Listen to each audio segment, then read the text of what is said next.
It's been a while since we saw a storm like this here. January 2022 is an example. 4 years ago, 19.3 inches of snow at times, blizzard conditions, and yeah, it was a significant storm. But it was one that occurred on a weekend, Mike. And I tell you what, the cleanup was tremendous on this. I mean, things were kind of back to normal as early as the following day. This storm, I was driving back home and was stuck in a snowdrift.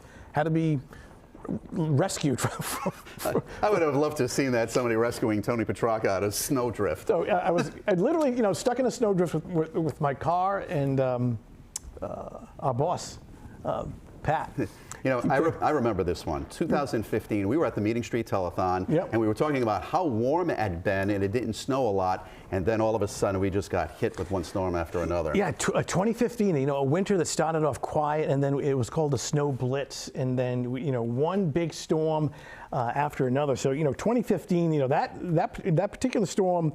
In 2015, I believe it was January of 28, putting down about 19 inches of snow. And it was a winter where it just kept snowing and snowing and snowing. And yeah, that was a memorable winter. And then, of course, there was 2013, another snowstorm with up to 18 inches of snow. So, in New England, of course, we get nor'easters, we get big storms like this, but we're closing in on perhaps some locations getting close to 18 inches of snow.